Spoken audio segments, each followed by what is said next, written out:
Hey everybody, how you doing? Hope you're great. Joe Morrison, 49SAF Pod, coming at you with a late night recording of an intro. We're trying to turn and burn this one. This is the final recording of 2019, and we got something different for you today. We've got two guest hosts.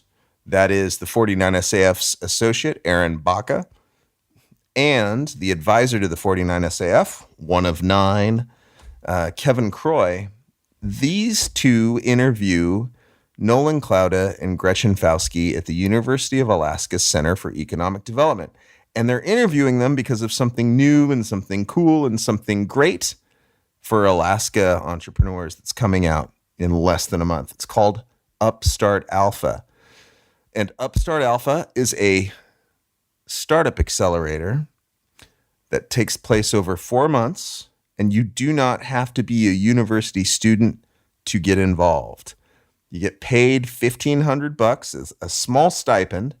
But hey, if you've had that idea, if you've been thinking about pursuing something, doing something in your spare time, or taking that step off a ledge, side note, don't take steps off a ledge.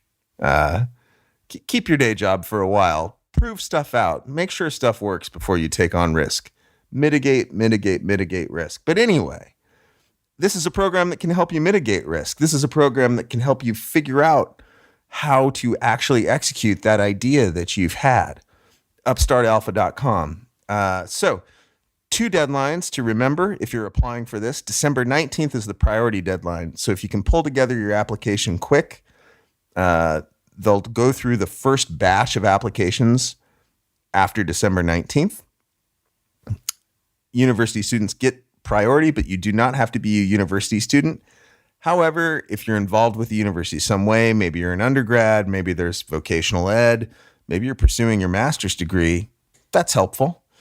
And then the final deadline, drop dead deadline, is January 2nd. And we know that's a tough date, folks. You got New Year's, and then you got New Year's, you got New Year's Eve, and then you got New Year's Day. And then you're like, what? I'm supposed to put together something on the 2nd? That's tough. So get your stuff in. Get your applications in as soon as you can. Great conversation. The first half of this discussion really centers around Upstart Alpha and that value proposition that Gretchen and Nolan and Julia at the Center for Economic Development and plenty of other people are working to bring to the market. Side note, you can get involved. So maybe you want to apply, maybe you want to learn these skill sets, but if you have something else to offer, maybe you're a mentor, you're a business person in our community, they'd love for you to be involved. Upstartalpha.com or email Gretchen at gwfauske, that's FAUSKE at alaska.edu. Support this effort. It's a good effort. They're trying to do good things. The second half of the discussion, I should finish off, is more of a talk about declining entrepreneurship in America, side hustles, those kinds of impacts on entrepreneurship, its fluidity. Really interesting talk. So without further ado, let's go to it. Hope you had a great 2019. Our fund did. And here's to an even better 2020. Let's listen to Aaron, Kevin, Nolan, and Gretchen right now. Bye-bye, folks.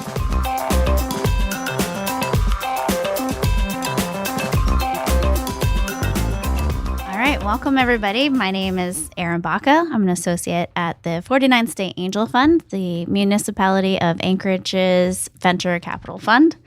I am here today with Gretchen Fauske, Associate Director at the Center for Economic Development at UAA, and Nolan Klauda, Executive Director at CED at UAA. And my co-host today is Kevin Croy. He is a partner at 9 Mile Labs, a venture capital fund based in Seattle, and he's also currently living in Anchorage and an advisor to the 49th State Angel Fund. Thanks, Aaron. Happy to be here. So you guys are with the Center for Economic Development. We'd love to ask a little bit about what you guys do there and then get a little bit into your new program. Sure.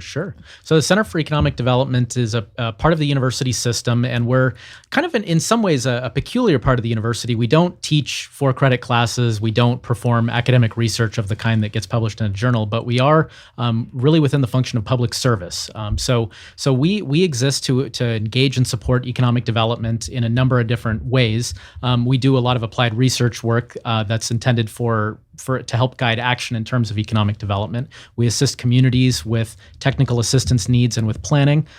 Some things like the statewide economic development strategies is something that we do. But I think an increasingly important part, probably the largest part and an increasingly important share of it, is really dedicated to entrepreneurship, ecosystem building, training, and capacity building. And so we're especially excited to be launching a startup accelerator embedded within the UAA campus that's going to get going in January, in just a month. Great. What's that called? That's called Upstart Alpha. Okay. And how did that come about? Before we kind of get into what it is, can you talk a little bit about where the idea came from and how you got going? Sure. So it came out of conversations really between Gretchen and I that span back probably a year and a half to 2 years ago, that we thought, wouldn't this be a really great idea if we had a program that's a traditional startup accelerator in some of it, in its basic structure. That's a cohort-based opportunity. We accept applications from entrepreneurs. We train them in an intensive way. They receive mentorship.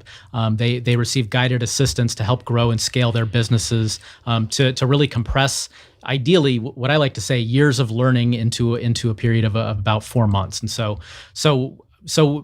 time goes by. We end up being able to fund this opportunity. That's always a challenge in these times, is how do you actually find the funding for the programs that need to be done? This funding actually comes from the Office of Naval Research. This is funded by their work. They've got a multifaceted effort to help spur commercialization and entrepreneurship in Alaska. And so we represent one piece of that in cooperation with several other organizations. And so that's the opportunity that allows us to do this. Yeah, if I could just add on, when we, about 3 years ago, actually a little less than 3 years ago, we really had some conversations about what space the Center for Economic Development occupies in our entrepreneurial ecosystem. And we landed on early stage entrepreneur development. And we've kind of been testing that for the last couple of years, but it really seems like a good fit for us because we have that connection to students, people who've maybe heard of entrepreneurs, but haven't ever thought that they could be one or don't know how to be one. And then also the broader community. There's a lot of interest in starting something. I'm sure everyone at this table and most of the people listening have dreamed up an idea at some point and wanted to figure out how to do it. But it's really hard to go from like, oh, I have this dream or I have this idea, to actually investigating whether or not it could be something real or even launching it. And so when we started looking at that and we looked at everything that other organizations are offering in our entrepreneurial ecosystem, it seemed like the early stage entrepreneur development was the right place for us. And so Upstart Alpha is part of that. We also do research. I hope that everyone has read Nolan's State of Entrepreneurship report, released a little over a year ago. It just does a really good job of capturing what entrepreneurship in Alaska looks like. And we also recently launched a new internship program called Upstart Interns. And that's connecting UAA students through an internship at CED, meeting and doing work for some of the startups in town. And so that's just another way for people to experience what it means to be part of a startup, what it means to be an entrepreneur, the life of a founder, all that good stuff. And we have lots of other stuff we do for the early stage, but it's kind of fun to be in that space and introduce people to that startup life. So just to dive a little deeper into the Upstart Alpha, so who can apply for that and what's the process like? So it's open to anybody. We do have a priority for students. And so we're really trying to introduce students to this. But we also know there's a lot of people in the community who have an interest in testing their ideas. And so it's open to them as well. The application process is pretty simple. We have a very short form on our website, on the Upstart Alpha website, upstartalpha.com, for people to fill out. The priority deadline is December 19th at midnight, and then the late deadline is midnight again at January 2nd. And so if you applied for the priority deadline, we will be screening all of the applications immediately after they're due, and then calling some people for interviews, and then setting it up from there. What is like the time commitment required if you are in the program? Is it something that, somebody needs to set a huge chunk of time apart, or or can you continue working full time and do Upstart Alpha? So there's definitely a serious time commitment involved. There's 3 hours of in class time, in session time each week, and that's going to span from January 10th until April, I think 24th is the final date of the session. So once a week in that time span.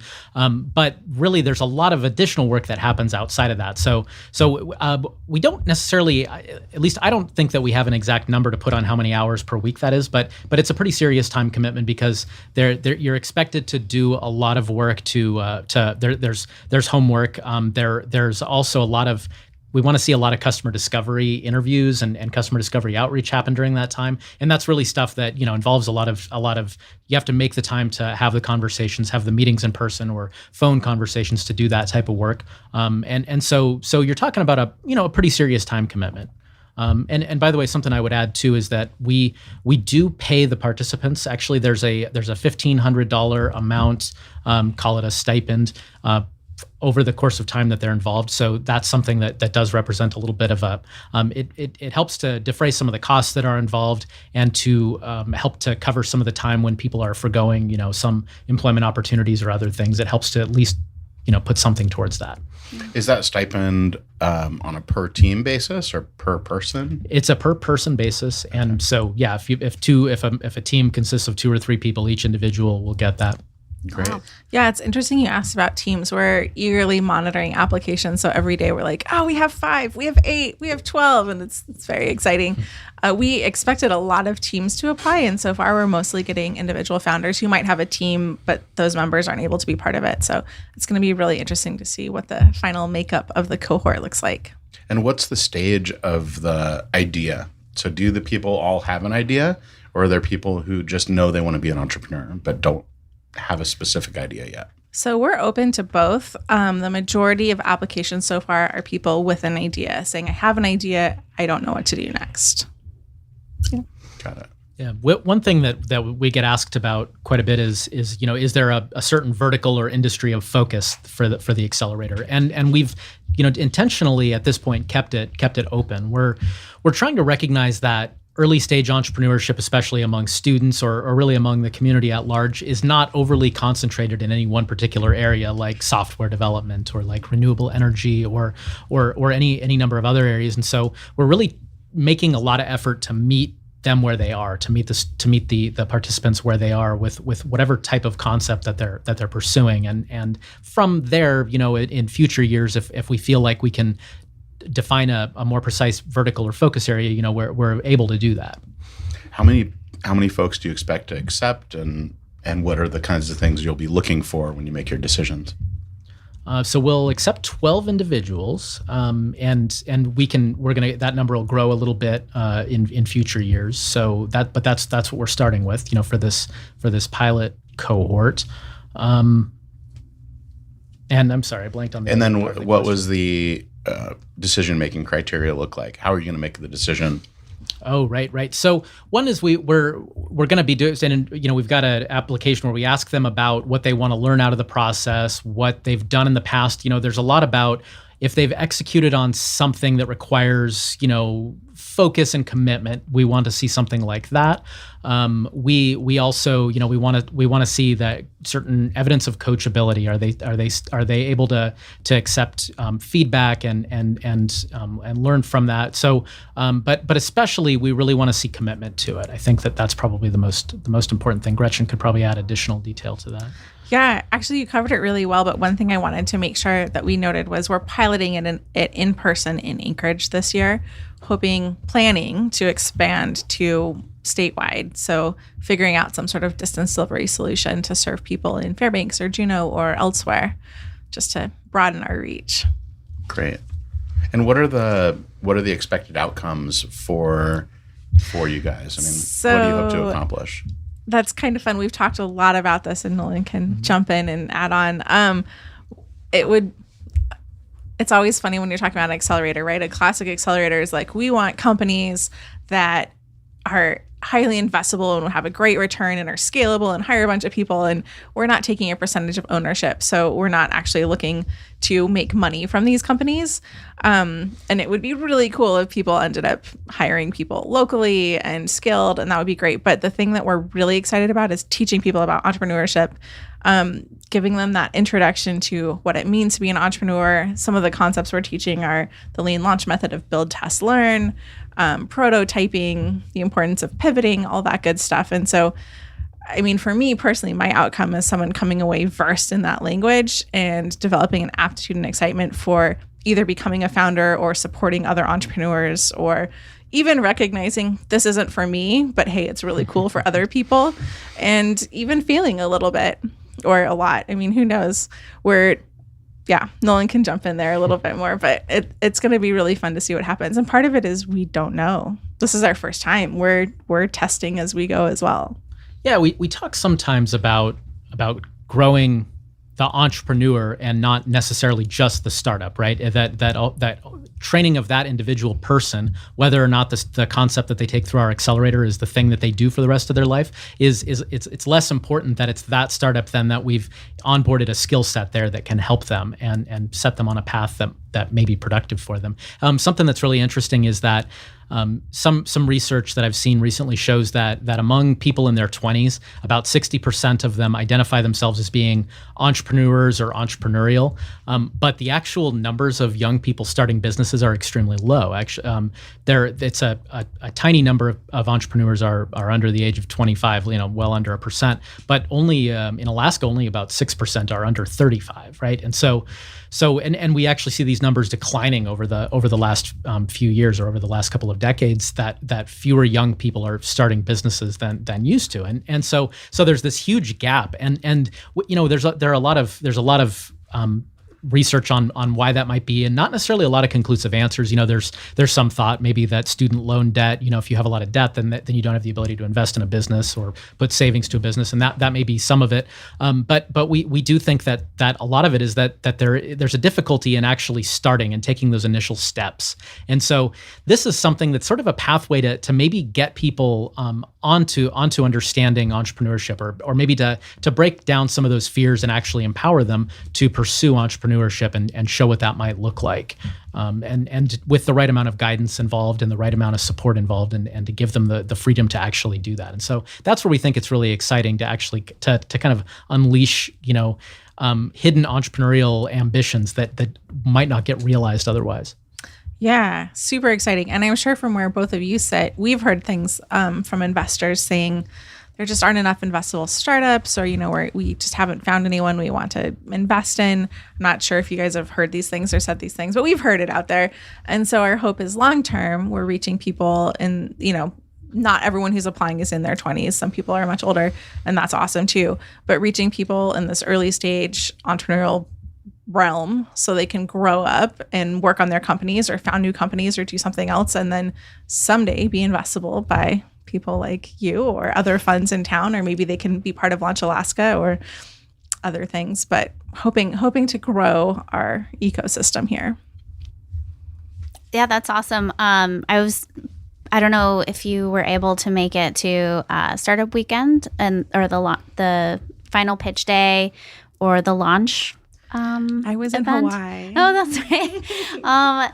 But King Street Career Center was greatly involved with Startup Week this year, thanks to Jacqueline Summers. And they have a whole series of classes where they get to launch a business. And we voted on, which that was so hard to vote for one high school team over another. But it does seem that, the younger you start, when the sooner you can plant that seed of possibility, the better. So were there any other accelerators nationally that you look to for guidance, or who are the mentors who helped bring this about?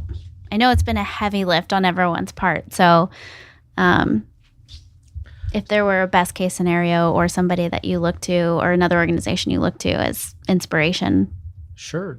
So startup accelerators that are embedded within universities, student accelerators are like ours, they're definitely something that's out there in the country. You do see quite a few of them, and we've become aware of them from conferences and from events that we've gone to, and just from our networks. One pretty good example is the Purdue University in Indiana. They have a really good student accelerator. There's one at Stanford that's pretty famous, that's been around for quite a long time. We've been able to borrow some of our curriculum from some of these other institutions. It's definitely sort of a rising phenomenon, is thinking about how to connect students in a university setting with entrepreneurship. In the same way, if you wanted to help students in any career pathway, engineering or nursing or any area, you'd create these kind of career, opportunities to experience that profession. And I think that entrepreneurship really isn't terribly different from that in some ways, right? Mm-hmm. That we need to provide that sort of an opportunity. And so you do see universities doing that, and we think we need to join the party. Yeah, and then locally, Launch Alaska is our mentor organization. Okay. So they've been around for 4 or 5 years now. I'm looking at Nolan because he was one of the founding people, and then I joined the board shortly after, but time is just flying by. I think 2016 was the first cohort. Okay, 2016 was the first cohort. So, it's been around for a few years. And so they're a mentor organization that have been really graceful in terms of sharing some of their knowledge and advice. And one of their staff will be mentoring our lead instructor, Julia Casey. And then, of course, Isaac's always available for Nolan and I to reach out to. And they have a couple of people who are mentors to our startups as well. And so it's kind of a nice synergy because, again, ideally someday someone who's gone through our program will grow into their program as well. How many mentors do you have? So we have 4 right now, and it's a list that is going to grow. Yeah. Do you want to make an ask? Are there certain types of people or Dear organizations Kevin, that can help? Would you like to be a mentor to our startups? That's it? Just me? I have emails out to people. But okay. Yeah. We're going to have people listening to this podcast. You might want to... If you would like to be a mentor or engage in our accelerator in some way, you can email me at gwfauske@alaska.edu. Awesome. Okay. And will there be a demo day at the end of this program? And can you tell us about that? There will be a demo day. We love a good demo day out here. Yay, demo days. Yeah. We haven't set the dates for that yet, but it will be an opportunity for the community to see what our budding entrepreneurs are up to. Awesome. Great. Just to kind of go back and double click on one thing you guys mentioned. You mentioned that the funding for this came from the Navy. Can you talk a little bit more about how they're involved and what they're looking for maybe in supporting an effort like this? Sure.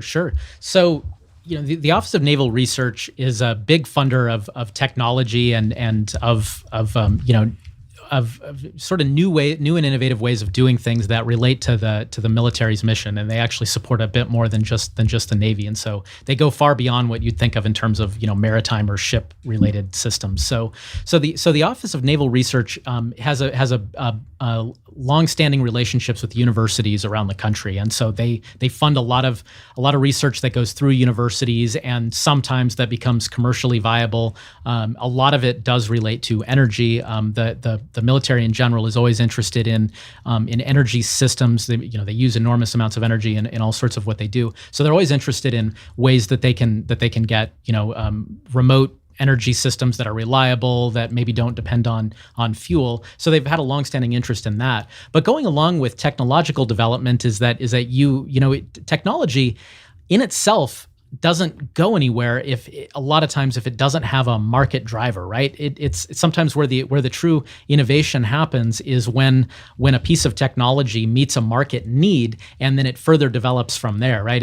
Once customers determine that it's viable. And so the Navy understands that, right? They understand that they could fund scientific research in a lab they could spend years developing something, but that it's not really going to be something useful until entrepreneurs figure out how to build a market around it, how to get it to solve a specific need. So the effort that we're a part of, it's in partnership with the Alaska Center for Energy and Power, the Renewable Energy Alaska Project, Launch Alaska, and then our center. We're all working on kind of different parts of that puzzle. A lot of the other programs are focused on renewable energy. We have some amount of effort dedicated to renewable energy. in addition to the Accelerator, we've got some other work. But we're the part of it that's focused on the early stage entrepreneurs, the human capital that could take technological innovations or take research and make something out of it. And we recognize that you have to start somewhere. And so early stage entrepreneurs is what we're targeting. And it's a long-term strategy, but I think it's what we need to be doing. And the Navy seems to think so as well. Great. Wow. As a part of the university, are there other university resources that these participants will get access to? Well, so yes, there are. We have, at the Business Enterprise Institute, there are programs out there like the Small Business Development Center that, they're lending some expertise to us. There's the Procurement Technical Assistance Center for businesses that do government contracting. There's a Cooperative Development Center. So all of these programs, there's a whole suite of programs. There are others as well that are complementary to this, and that in some cases can provide coaching or support after they leave the cohort. After the cohort is over, they could become a client of one of the other centers that meets their specific needs. But in addition to that, we have the student body itself. Is an important area for us. We would like to ultimately get our accelerator to be to earn credits so that students who go through it can get credit for it. There's a lengthy process there, and so we can't do that immediately, but that's part of our longer term strategy. But also access to university facilities is something that's really important. It's going to be hosted on campus. There are a lot of faculty that have expertise that can be lent to this or that can serve as mentors. Just as many faculty are angel investors, here in Anchorage. The same applies for helping with other sorts of programs too. So yes, a number of ways that I think our university relationship is pretty critical. So I have a question for both of you. As people who work with investors, what do you think the aptitude for this kind of program is in terms of supporting through time, energy, or even funding? From our investors? Yeah. Oh, gosh. Just broadly. No one in particular. I'm just curious. I think it's high. We have, I approach this probably in a unique way in that I work with investors. I sort of carry the label in this weird, not really sort of way. But I've been continually impressed by the dedication and the amount that our investors care about our entrepreneurs, our community in general. So I would say it's high. I think they want to see Alaska as a whole succeed and are willing to throw their time and their experience into it, not just their money, a little bit more than I had expected or was aware of before coming to this job. Yeah, I would totally agree. I used to run an accelerator down in Seattle called 9 Mile Labs.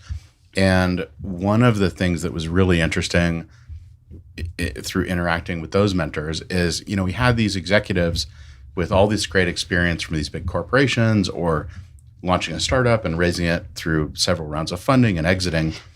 And I think one of our mentors said it best when he described, the reason that he angel invests and the reason that he's a mentor is because he feels like a retired baseball player who's got this jersey hanging up in his closet, and every once in a while he wants to put it on and throw the ball around a little bit. He doesn't want to go to practice and play all the games, but he'd really love it if he could just take a batting practice every once in a while or play catch. And so I think, as much as, we feel like the mentors or the investors are giving a lot to be supportive, I think they're also getting something out of it. Mm-hmm. I think there's something really nice about, giving somebody some advice or thinking about a problem with them in a new way, and then actually seeing them take that advice and put it into action and be successful with it. And so I think as long as we have those people in the ecosystem, and I know we do, I see them every day, then I think there will be interest, and I think you'll have no problem getting support from the community. So, a lot of times what we've heard from investors is that, there's they don't always have enough deal flow of entrepreneurs to invest in, of startups to invest in. That's a big limitation, here in Alaska, and we've definitely heard that a lot. And that's part of the push behind our effort with Upstart Alpha too. Is that we see this, we agree, we see the same thing. So we see ourselves as trying to cultivate entrepreneurship and get more people into the pathway that could ultimately lead to being invested in by one of these types of funds. And we hope that brings it all, creates value for the broader community.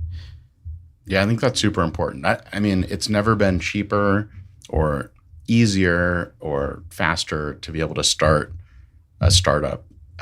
Not to say that it's easy, because it's one of the hardest jobs an entrepreneur will ever have.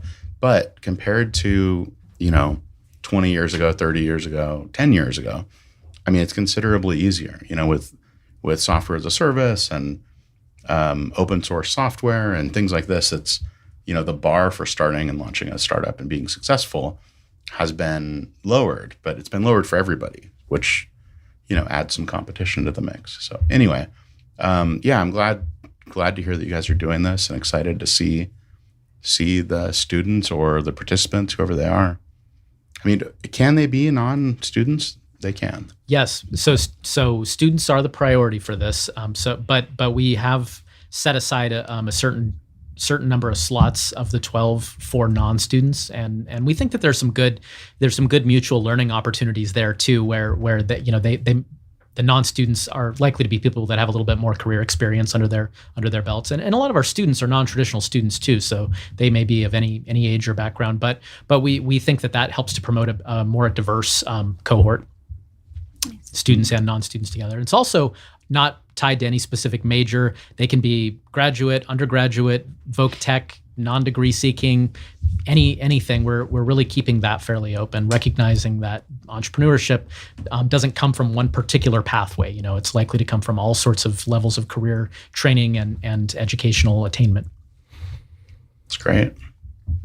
It's really interesting to hear you say that the bar has been lowered for entry to entrepreneurship, yet we're seeing lower numbers for that entry. And so I guess given the access that you to the data and information, does anyone at this table have any insights as to how or why that might be? Because it's been glorified, it's all over, there's Silicon Valley, the TV show, it's all over the news all the time. I think a 21-year-old probably knows what IPO means now, but I certainly didn't when I was 21. So I don't know. Do you see that bar's been lowered, and how is it just getting that information into the right hands, and this is what this is, or is there some other way that we can be helping?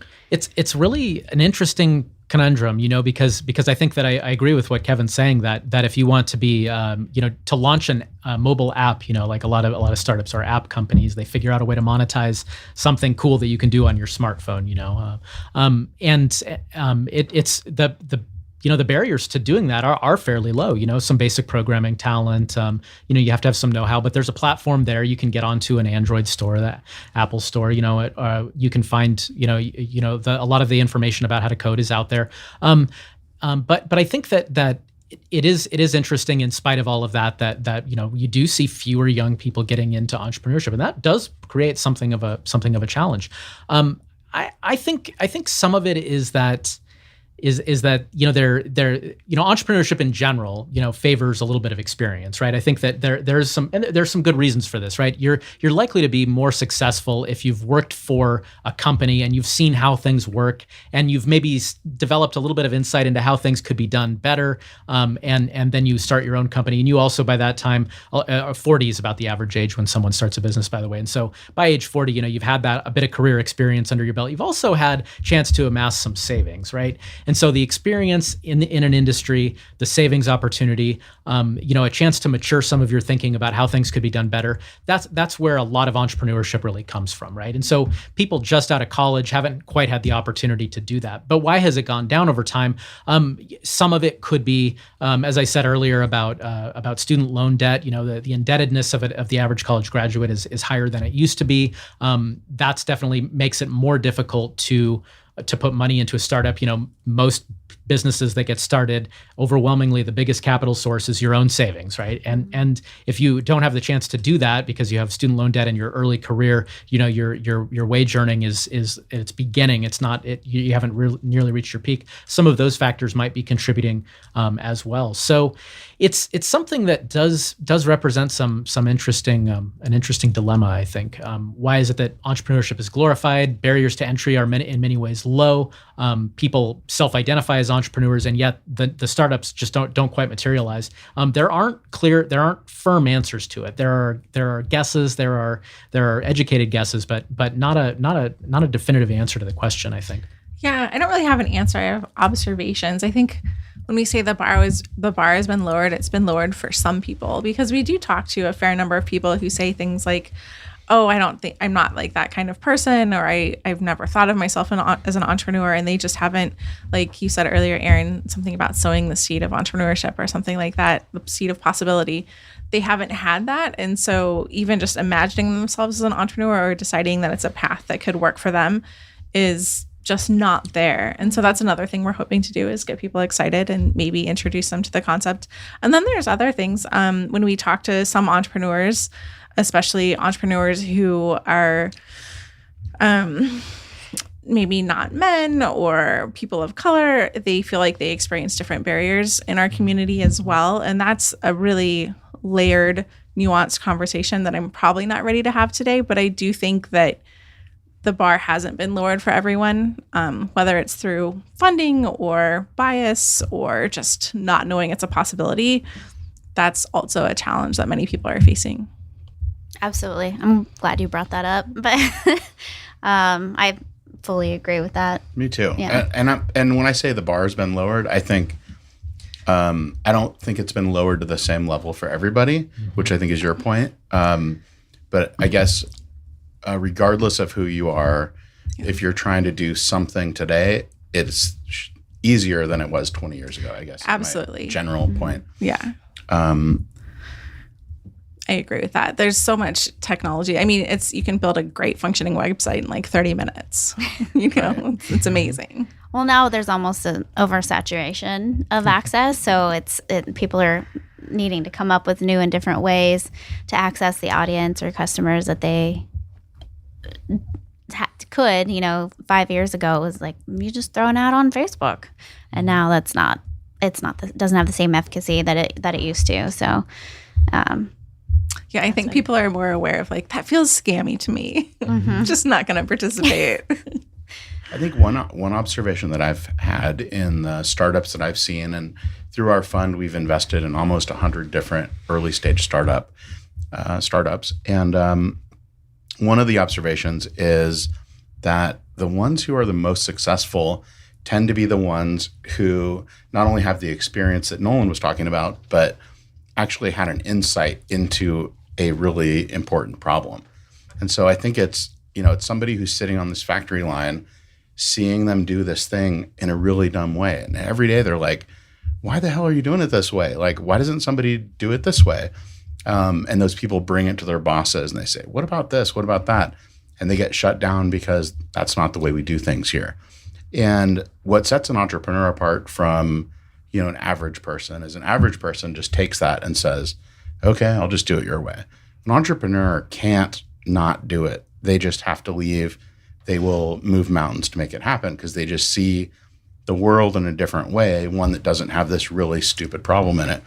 And so I think back to Nolan's point about, those who have some experience, I think it's the experience is part of it, but I think it's really the insight into this particular problem. And so it's as much as we can get people access to that insight, which I'm hoping that this program will really do, especially, using the university and CED's resources to maybe open up customer conversations and access to mentors and so on.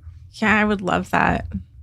I was actually just corresponding with an entrepreneur, local entrepreneur who has launched a couple of different businesses. I was working on, I've been talking about it a lot, and it's coming out in January. It's our Failure and Resiliency Report, where we're interviewing a lot of different entrepreneurs about their experiences with failure. And he had a startup that I think many people thought was really successful, but it just wasn't paying the bills, I think, and working for him quite in the way he wanted. And so he launched another one. And I was like, what did you really learn from that experience of having the one and like sort of shuttering it, and you're launching this other one, which seems like it's going really well?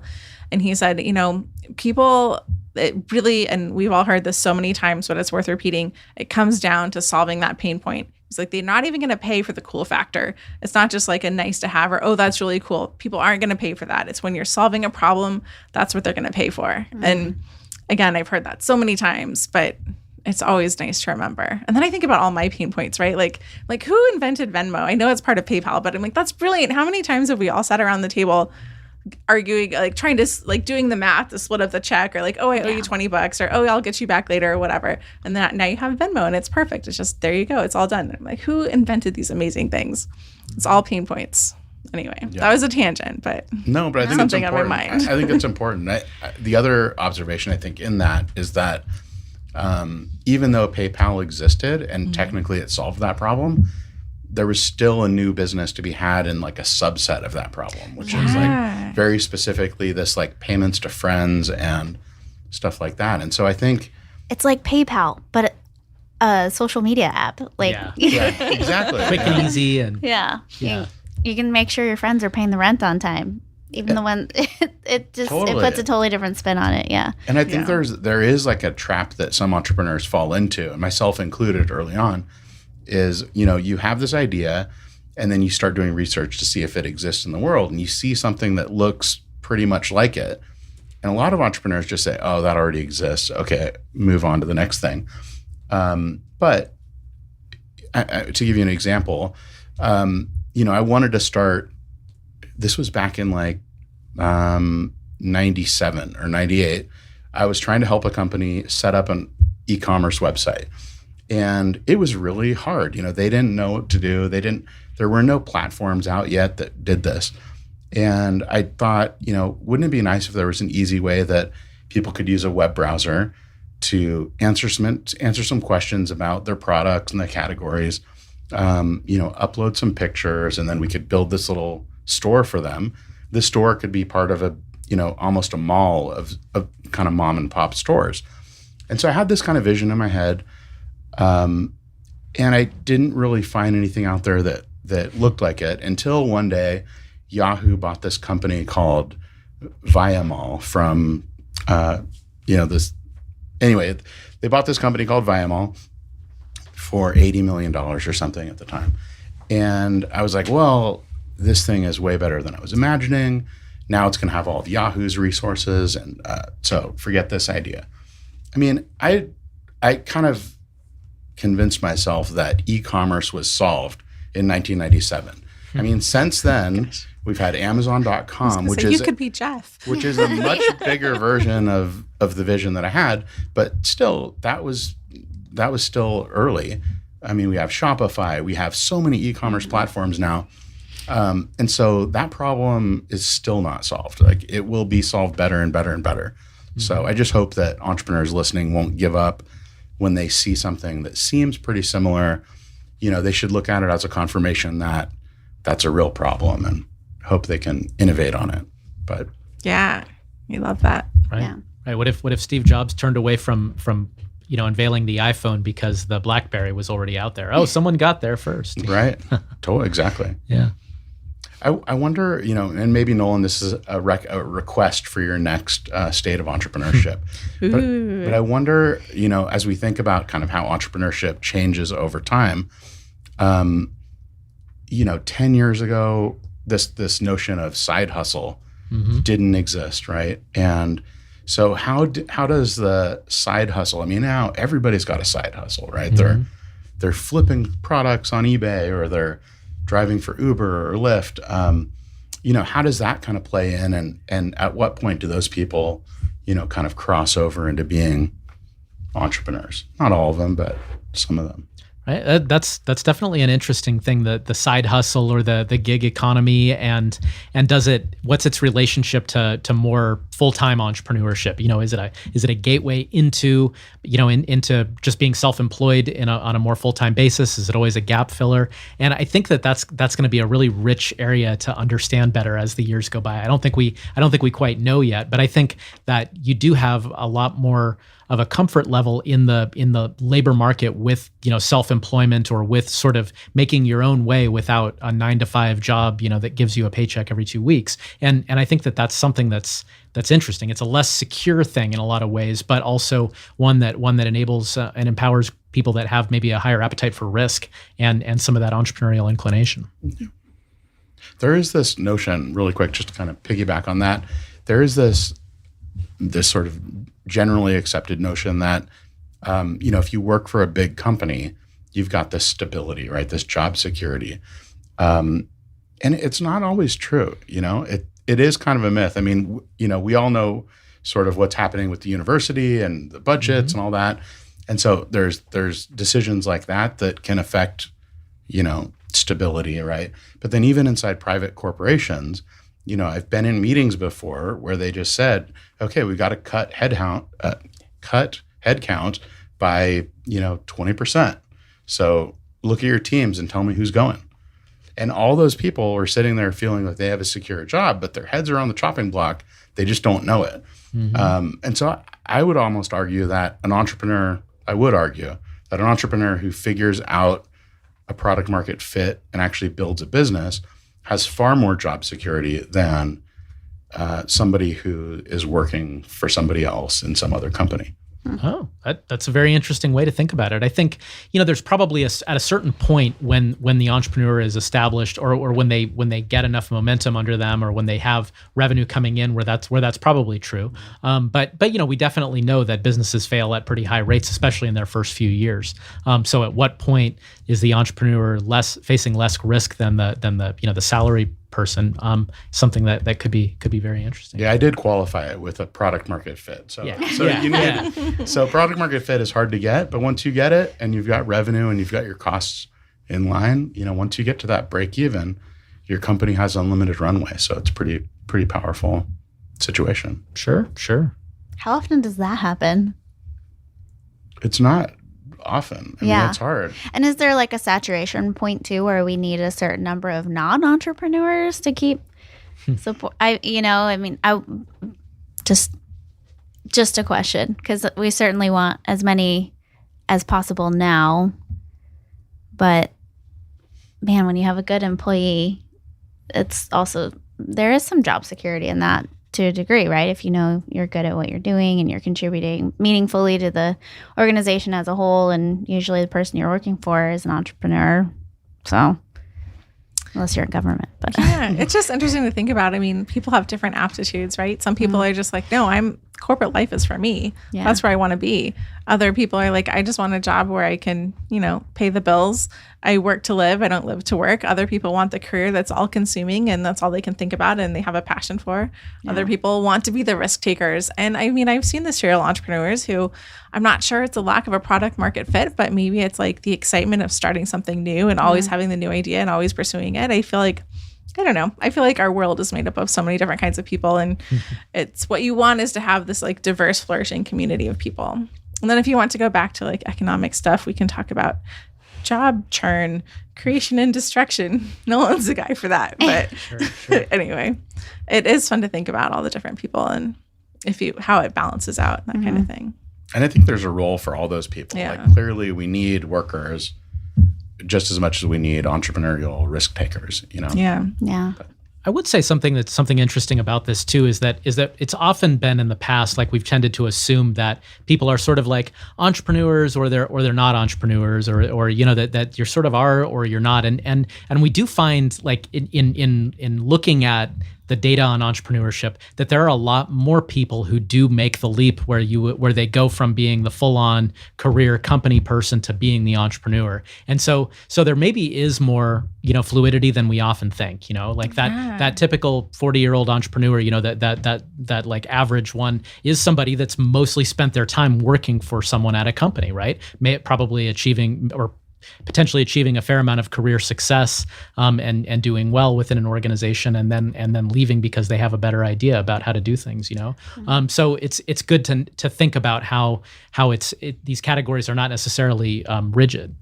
Yeah, I mean, and I have talked to some people who are like, I did that thing and I just want a paycheck. I don't want to have to worry about staff and making payroll and like when the lights are on and keeping my inventory up. Like, I don't want to have to worry about that. I just want to work for someone else and get that paycheck and be good. I'm like, okay.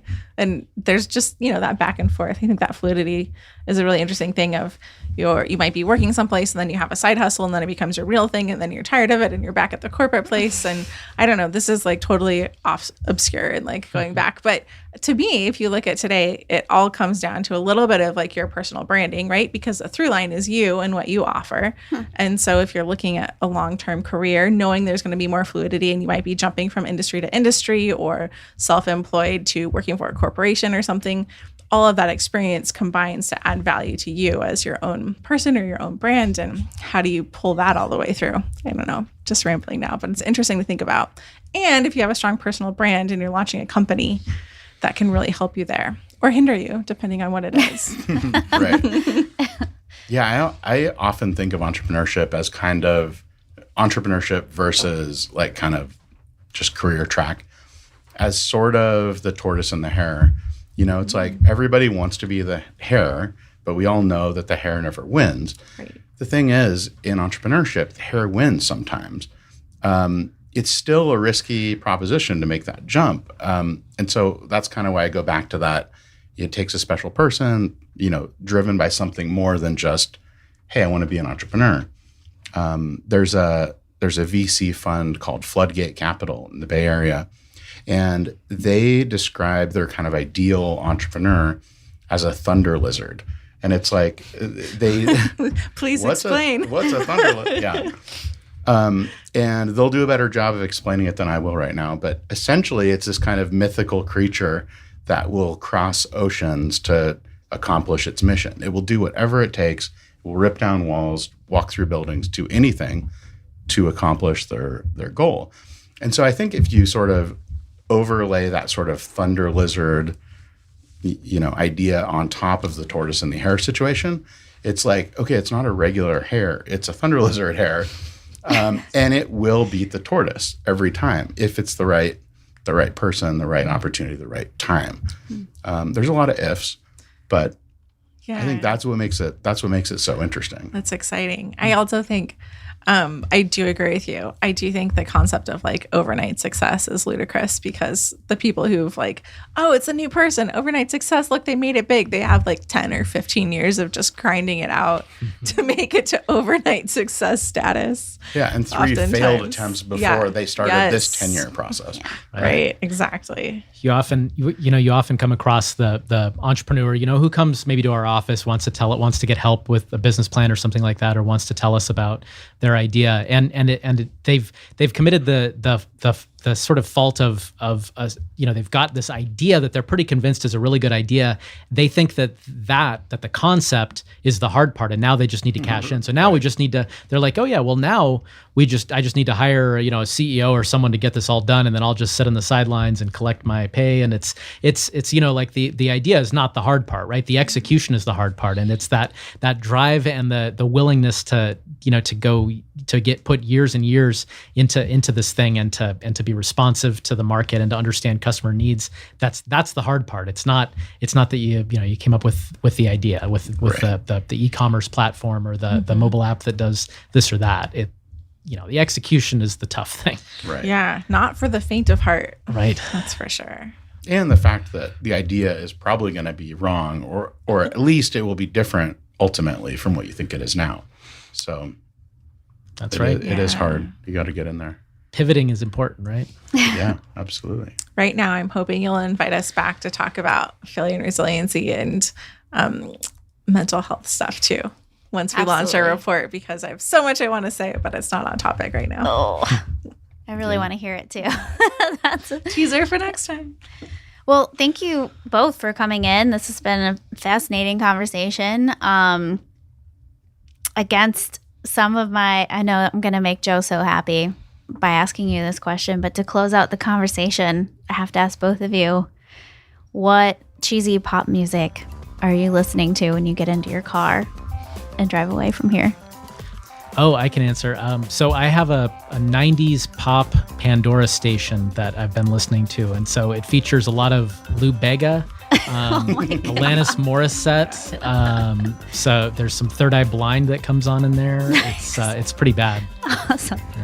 I would say like I was a hater for a long time, but Taylor Swift has won me over. Nice. And I'm all about the Lover right now. Yeah. Kevin? I'll probably rock some Lizzo. Just, I love Lizzo. why not? Yes. Just one quick Lizzo song. All right. What do you got? Me? I don't have to answer. Yes, you do. Come on, you gotta answer. Yes, you do. Let me answer for you. I already know it's gonna be. Do you? What is it? Too Short. I like Too Short. I have been listening to. Tupac. You like? Yeah, I do. I love Tupac. Okay. That's not cheesy pop music though. No, that's Yeah. not. So, That's all like right. shit. All right. Thank you, everybody. I hope you don't get Mambo number 5 in your head after listening to this, and have a great day. Thanks, Aaron. Thank you. Bye, guys.